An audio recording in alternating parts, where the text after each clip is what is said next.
All right, we're going to go into another topic, and this one deals with principal residence. This one has gotten an awful lot of press. You can't put on the radio or cable without hearing about refinancing and these all special programs, the HARP and all this other stuff, because people still have houses whose value used to be high and then is low, and the debt's here. They don't have enough income or enough equity to refinance. There's a lot of problems, and they're going through all these workout provisions. And when you go through a workout provision with some of these plans, you have debt forgiveness on that as well. And what happens is that one of the provisions that we have for excluding from gross income is a debt is the primary residence exclusion.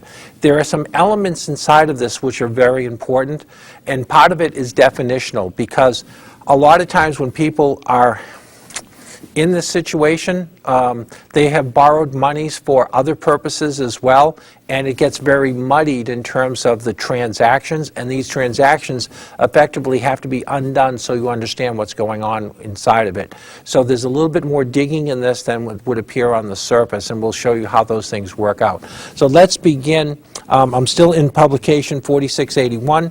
And this is the qualified principal residence indebtedness. And these are just mouthfuls all the time. You can exclude from canceled debt the income if it is your qualified principal residence indebtedness. That basically is any mortgage that you took out to buy, build, or substantially improve your main house. This is also referred to as oftentimes acquisition indebtedness when we're looking at it from a deductible standpoint on your Schedule D.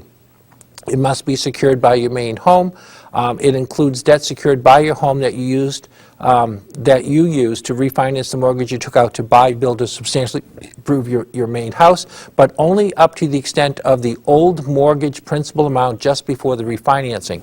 So the fact that you did refinance doesn't taint this, as long as you don't exceed what the old balance was. And I had a number of clients who had an old mortgage that was low, the values dropped, they then refinanced it, they took out some money to pay off credit card debts and other things, and we had to go back and unbundle it to make sure that we were still okay.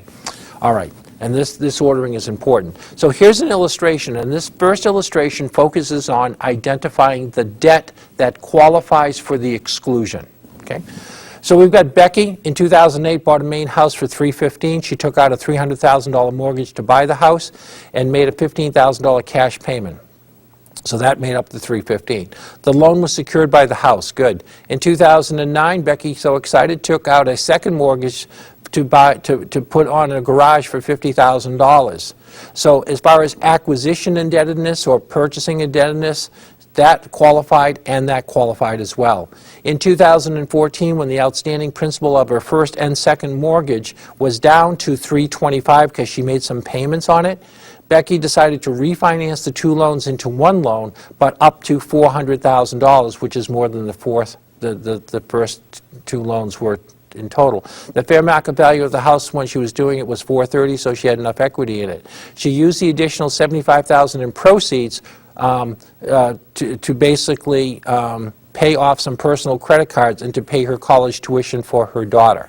So that's your fact pattern. What I want you to do is I want you to look with me over here of what the components that we have are. So the purchase price was $315,000. She paid cash of $15,000, a mortgage of $300,000, and then she went out and took out a new loan for a garage. So the total amount of original indebtedness that she had was $350,000. Now here's what happens. She begins paying this down, and from there until I guess 2014 she paid like $25,000 off, so her mortgage was down to this $325,000. This becomes a big planning point for people, because if you have debt and you pay it down big time, like boom, boom, boom, boom, boom, so it's down to a lot lower, and then you go back and refinance it, it says what was the amount of your debt, okay, prior to the refinance that was original mortgage debt or original purchase price debt. It's not like what was it back here, but rather after all of these payments. So for some people that made exaggerated payments, that amount went very much down, and then they went out and borrowed that money again. That's a problem, because the amount of this qualified debt is now lower, if that makes sense to you.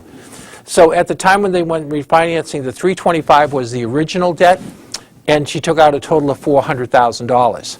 The only reason this is important is that when you begin to say Becky later on, and we don't have the rest of the story right now, but Becky later on lost her job, and the bank came in and took the property and sold the property or foreclosed on the property or whatever they did, the amount that she was forgiven could include the entire $400,000, of which $325,000 was qualified debt and the other $75,000 was not qualified debt. The not qualified debt means that that's going to recognize income to her unless she may be, say, insolvent, okay, because that could be another provision in here. But in general, she'll have to recognize income because she has this other debt that she used for tuition and credit cards. That's got to fall into another provision or it's income to her. And that is the income that is taxed first, and then the qualified debt second, as we're going to see in just a couple minutes. All right, let's take a second, and we're going to then go to another part of the publication.